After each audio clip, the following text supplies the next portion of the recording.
नमस्कार, एक बार फिर स्वागत है आपका न्यूज़ 18 के डिजिटल प्लेटफॉर्म पर। मैं हूं आपके साथ आपकी होस्ट चित्रा शर्मा।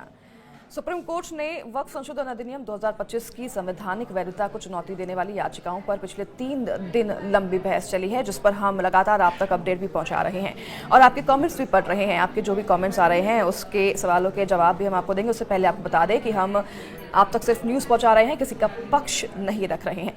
तो ये आपको बता दें कि कोर्ट ने पक्ष और विपक्ष दोनों को अपनी बात रखने का पूरा मौका दिया और उसके बाद गुरुवार को 3 मुद्दों पर अपना अंतरिम आदेश सुरक्षित रख लिया, जिसमें अदालतों द्वारा वक्फ बाय यूजर या फिर वक्फ बाय डीड घोषित संपत्तियों को गैर अधिसूचित करने की शक्ति भी शामिल है। सुप्रीम कोर्ट ने साथ ही संवैधानिकता की धारणा के संशोधित वक्फ कानून के पक्ष में होने की बात दोहराई है, जिससे कि अंदाजा हो गया है कि फैसला क्या आने की उम्मीद है। तो वहीं आपको ये भी बता दें कि केंद्र सरकार ने वक्फ संशोधन अधिनियम 2025 को पिछले महीने अधिसूचित किया था। बिल को 5 अप्रैल को राष्ट्रपति द्रौपदी मुर्मू की मंजूरी मिली थी।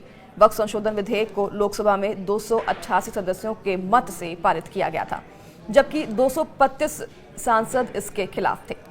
राज्यसभा में इसके पक्ष में 128 और विपक्ष में 95 सदस्यों ने मतदान किया था। इस मामले को प्रधान न्यायाधीश CJI BR गवई और न्यायमूर्ति ऑगस्टिन जॉर्ज मसीह की पीठ ने संशोधित वक्फ कानून को चुनौती देने वालों की ओर से पेश वरिष्ठ अधिवक्ता कपिल सिब्बल, राजीव धवन, अभिषेक सिंघवी और हुजैफा अहमदी तथा केंद्र सरकार का प्रतिनिधित्व कर रहे सॉलिसिटर जनरल तुषार मेहता की दलीलों को सुना। तो चलिए आपको बताते हैं कि 3 दिन में पक्ष और विपक्ष की ओर से क्या क्या बड़ी दलीलें दी गई। 3 प्रमुख मुद्दे जिन पर ये पूरा मामला टिका है। पहला, अदालतों द्वारा वक्फ बाय यूजर या फिर वक्फ बाय डीड घोषित संपत्तियों को गैर अधिसूचित करने की शक्ति से जुड़ा हुआ है। दूसरा मुद्दा, राज्य वक्फ बोर्ड और केंद्रीय वक्फ परिषद की संरचना से संबंधित है। याचिकाकर्ताओं की दलील है कि पदेन सदस्यों को छोड़कर केवल मुसलमानों को ही राज्य वक्फ बोर्ड और केंद्रीय वक्फ परिषद में काम करना चाहिए। तीसरा मुद्दा उस प्रावधान से जुड़ा है जिसमें कहा गया है कि जब कलेक्टर यह पता लगाने के लिए जांच करते हैं कि संपत्ति सरकारी भूमि है या नहीं, तो वक्फ संपत्ति को वक्फ नहीं माना जाएगा। तो देखिए, वक्फ अपनी प्रकृति से धर्मनिरपेक्ष अवधारणा। केंद्र सरकार ने इस अधिनियम का दृढ़ता से समर्थन करते हुए कहा कि वक्फ अपनी प्रकृति में एक धर्मनिरपेक्ष अवधारणा है और संवैधानिकता की धारणा के इसके पक्ष में होने के मद्देनजर इस पर रोक नहीं लगाई जा सकती। उसने दलील दी कि वक्फ भले ही एक इस्लामी अवधारणा है, लेकिन यह इस्लाम का अनिवार्य हिस्सा नहीं है। वक्फ अल्लाह के लिए है, इसे बदला नहीं जा सकता। इसी पर सॉलिसिटर जनरल मेहता ने अदालत से आग्रह किया कि वह विधिवत रूप से बनाए गए कानून पर रोक लगाने में जल्दबाजी न करें। उन्होंने आगे कहा कि प्रस्ताव पेश करना कठिन नहीं है और सिर्फ इसलिए कि बहस की जा सकती है। सक्षम विधायिका की ओर से पारित कानून पर रोक लगाना उचित नहीं है। कानून के तहत आदिवासी भूमि को शामिल न किया जाने के प्रावधान को रेखांकित करते हुए मेहता ने कहा कि अनुसूचित क्षेत्रों में अनुसूचित जनजाति संवैधानिक रूप से संरक्षित वर्ग और संशोधित कानून में इस व्यवस्था का सम्मान किया गया है। मेहता ने आगे कहा कि वक्फ अल्लाह के लिए है, इसे बदला नहीं जा सकता। अगर बाद में इसे असंवैधानिक पाया जाता है तो इसे रद्द किया जा सकता है, लेकिन इस बीच अपरिवर्तनीय वक्फ बनाने के दूरगामी परिणाम हो सकते हैं। तीसरी बड़ी बिंदु जिस पर चर्चा हुई, वक्फ का इस्तेमाल क्यों किया जाए। सॉलिसिटर जनरल ने उस प्रावधान का बचाव किया जिसमें कहा गया है कि केवल वही व्यक्ति वक्फ बना सकता है जो पिछले 5 वर्षों से इस्लाम का पालन कर रहा है। उन्होंने आगे कहा कि यह प्रावधान फर्जी वक्फ की स्थापना को रोकने के लिए आवश्यक है, न कि वास्तविक धार्मिक प्रथाओं को नकारने के लिए। मेहता ने आगे कहा कि अगर कोई हिंदू कोई धर्मार्थ संस्था बनाना चाहता है तो इसके लिए कानूनी रास्ते मौजूद हैं। वक्फ का इस्तेमाल क्यों किया जाए। उन्होंने आगे ये भी कहा कि गैर मुस्लिम भी ट्रस्ट बनाकर दान कर सकते हैं। चौथी बड़ी बात जो कि चर्चा में सामने आई, वक्फ बनाने और उसे दान देने में अंतर है।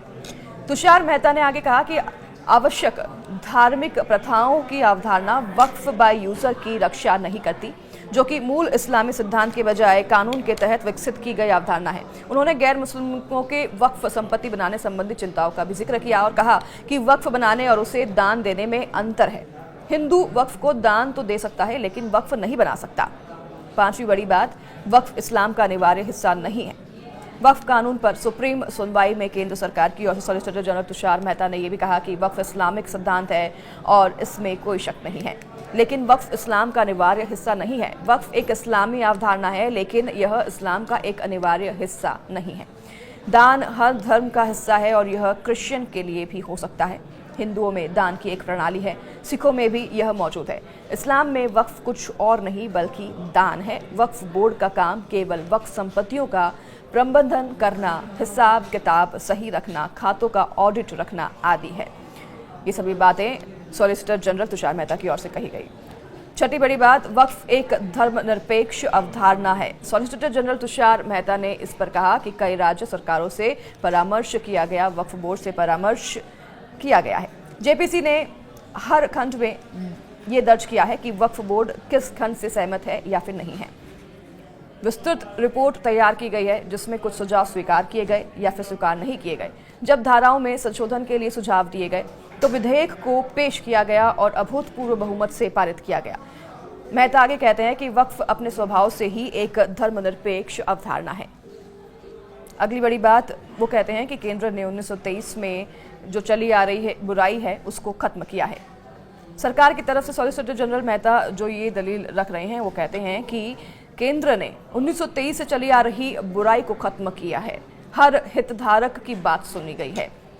उन्होंने आगे कहा कि कुछ याचिकाकर्ता पूरे मुस्लिम समुदाय का प्रतिनिधित्व करने का दावा नहीं कर सकते। 96 लाख प्रतिनिधित्व उन्हें मिले हैं, जिसमें जेपीसी की 36 बैठकें भी हुई हैं। अगली बड़ी बात, वो कहते हैं सुनवाई में कि वक्फ बाय यूजर सिद्धांत का उपयोग केंद्र सरकार ने सुप्रीम कोर्ट से कहा कि कोई भी व्यक्ति सरकारी जमीन पर अधिकार का दावा नहीं कर सकता है। सरकार को वक्फ बाय यूजर सिद्धांत का उपयोग करके वक्फ घोषित की गई संपत्तियों को दोबारा हासिल करने का कानून अधिकार होना चाहिए, और ये सबसे बड़ा मुद्दा है जिस पर की बहस लगातार चल रही है। अगली बड़ी खबर, माफ कीजिएगा, अगली बड़ी बात, वो कहते हैं कि वक्फ के विरोध में झूठी कहानी जो है फैलाई जा रही है। उनका ये कहना है। सॉलिसिटर जनरल जो तुषार मेहता वो कहते हैं कि दावा किया गया है कि वक्फ संशोधन विधेयक के विरोध में झूठी और काल्पनिक कहानी गढ़ी जा रही है कि उन्हें दस्तावेज उपलब्ध कराने होंगे या फिर वक्फ पर सामूहिक कब्जा कर लिया जाएगा। वक्फ कोई मौलिक अधिकार नहीं है और इसे कानून द्वारा मान्यता दी गई है, और एक फैसले के मुताबिक अगर कोई अधिकार कानून के तहत प्रदान किया जाता है तो उसे कानून के तहत लिया भी जा सकता है। ये बात उन्होंने कही है, यानी कि सॉलिसिटर जनरल तुषार मेहता ने अपने दलील में। तो वहीं कपिल सिब्बल ने भी अपनी दलीलें रखी और उनकी याचिकाकर्ताओं की ओर से भी कई दलीलें पेश की गई, जिनमें कई बिंदु मौजूद हैं। पहला बड़ा जो बात है, जो पहली बड़ी बिंदु है जो कपिल सिब्बल की ओर से दलीलें रखी गई उसमें की गई, उसमें ये कहा गया है कि सरकार को क्यों दिखाएं कोई इंसान कि वो मुसलमान है, ये सरकार को दिखाने की ज़रूरत क्यों है। वरिष्ठ कपिल सिब्बल ने वक्फ संशोधन अधिनियम 2025 की संवैधानिक वैधता को चुनौती देते हुए ये दलील दी। उन्होंने कहा कि सरकार को कोई क्यों दिखाए कि वो एक मुस्लिम है, इसका फैसला कौन करेगा, और 5 साल तक क्यों कोई इंतजार करे मुसलमान कहलाने का। यह अनुच्छेद 14, 25 और 26 का उल्लंघन है। अब वक्फ बाय यूजर को हटा दिया गया है और इसे कभी नहीं हटाया जा सकता। यह ईश्वर की समर्पित है, यह कभी खत्म नहीं हो सकता, और अब यह सुनिश्चित कर रहे हैं कि केवल वही वक्फ बाय यूजर बचेगा जो रजिस्टर्ड मुसलमान है। दूसरी बड़ी बात जिस पर कपिल सिब्बल ने अपनी दलीलें रखी याचिकाकर्ताओं की तरफ से, उसमें उन्होंने कहा कि ये गैर कानूनी वक्फ संपत्ति की कंट्रोल को छीनने वाला कानून है। सिब्बल ने कहा कि ये गैर कानूनी है और वक्फ संपत्ति के कंट्रोल को छीनने वाला है। वक्फ की जाने वाली संपत्ति पर किसी विवाद की आशंका से जांच होगी, और अगर कलेक्टर जांच करेंगे, और कलेक्टर सरकारी आदमी है, ऐसे में जांच की कोई भी समय सीमा नहीं है। जब तक रिपोर्ट नहीं आएगी संपत्ति वक्फ नहीं हो सकती, जबकि अल्लाह के नाम पर संपत्ति दी जाती है। एक बार वक्फ हो गया तो हमेशा के लिए वो वक्फ हो जाता है, सरकार उसमें आर्थिक मदद नहीं दे सकती। सिब्बल ने दलील देते हुए आगे ये भी कहा कि मंदिरों की तरह मस्जिदों में चढ़ावा नहीं होता, ये संस्थाएं दान से चलती हैं। तीसरी बड़ी बात, वो कहते हैं कि कानून की यह धारा अधिकारों का हनन करती है। कपिल सिब्बल ने आगे कहा कि एक अन्य प्रावधान लाया गया है, वक्फ करने वाले का नाम और पता, वक्फ करने का तरीका और वक्फ की तारीख मांगी गई है। लोगों के पास ये कैसे होगा? 200 साल पहले बनाए गए वक्फ मौजूद हैं, और अगर वे यह नहीं देते हैं तो मुतवली को 6 महीने के लिए जेल जाना पड़ेगा। कानून की यह धारा अधिकारों का हनन करती है, कपिल सिब्बल ने यह कहा, और यह अन्यायपूर्ण और मनमाना है और अधिकारों का उल्लंघन है। चौथी बड़ी बात वो कह रहे हैं अपनी दलील में कि प्रावधान अनुच्छेद 25 का उल्लंघन है। याचिकाकर्ताओं की ओर से कपिल सिब्बल ने यह भी कहा है कि यह प्रावधान अनुच्छेद 25 का उल्लंघन करता है। संशोधन से वक्फ को सरकार ने अपने पास ले लिया है। इसके बाद यदि कोई अनुसूचित जनजाति मुस्लिम है और वक्फ बनाना चाहता है तो ऐसी संपत्ति वक्फ नहीं है और यह सीधे तौर पर अधिग्रहण है और अनुच्छेद 25 के तहत अधिकार छीन लिया जाता है। अगली पांचवी बड़ी बात वो कहते हैं कि मंदिरों को 2000-3000 करोड़ चंदा दिया जाता है और इसका विरोध करते हुए उन्होंने कहा कि हम तो सभी मुद्दों पर दलील रखेंगे। मंदिरों की तरह मस्जिदों में 2000-3000 करोड़ चंदे में नहीं आते। वे कहते हैं कि पिछले अधिनियम में पंजीकरण की आवश्यकता थी और क्योंकि अपने पंजीकरण नहीं करवाया इससे कि वक्फ नहीं माना जाएगा। कई 100, 200 और 500 साल पहले ये संपत्तियां बनाई गई थी, जिसे कि अब अगर कोई भी सरकार आकर कहती है कि ये वक्फ नहीं है तो ये बिल्कुल भी उचित नहीं है। छठी बड़ी बात वो अपनी दलील में कहते हैं कि एक भी व्यक्ति गैर हिंदू नहीं है। उन्होंने कहा कि हमारी आपत्ति भी यही है कि किसी भी हिंदू धर्म स्थान की बंदोबस्ती में एक भी व्यक्ति गैर हिंदू नहीं है।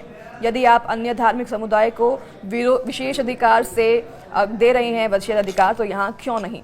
कपिल सिब्बल ने कोर्ट को वक्फ काउंसिल के गठन के बारे में बताया कि पहले इसमें केवल मुसलमान सदस्य थे और अब इसमें बहुसंख्यक गैर मुस्लिम है और ये सभी आपस में जुड़े हुए प्रावधान हैं संपत्तियों पर कब्जा करने के लिए कानून की प्रक्रिया के बिना, लेकिन कानून के माध्यम से।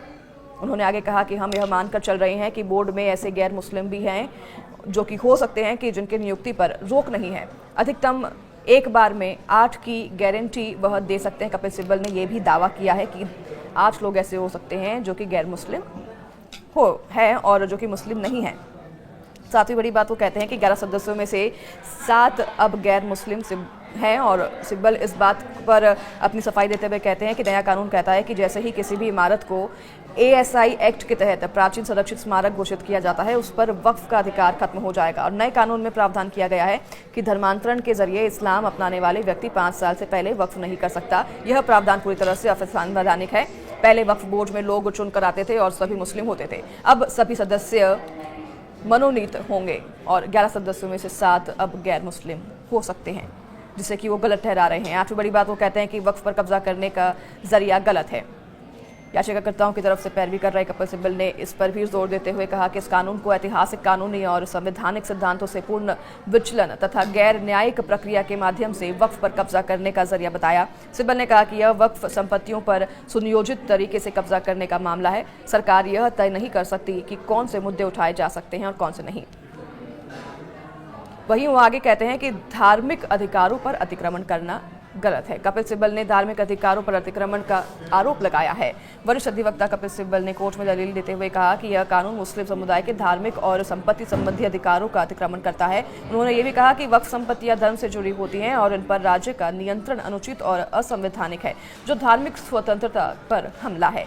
ये तमाम दलीलें सुनवाई के दौरान रखी गई हैं, जिस पर हम हर रोज आप तक अपडेट पहुंचा रहे हैं और आपके कमेंट्स भी पढ़ रहे हैं। जैसे कि मैंने आपको शुरुआत में बताया, अगर आपके फिर भी कोई सवाल हैं, अगर आपको लगता है कि ऐसे कोई बिंदु हैं जो कि छूट रही हैं, तो आप हमें कमेंट्स में बता सकते हैं ताकि हम आपके सवालों का जवाब दे सकें।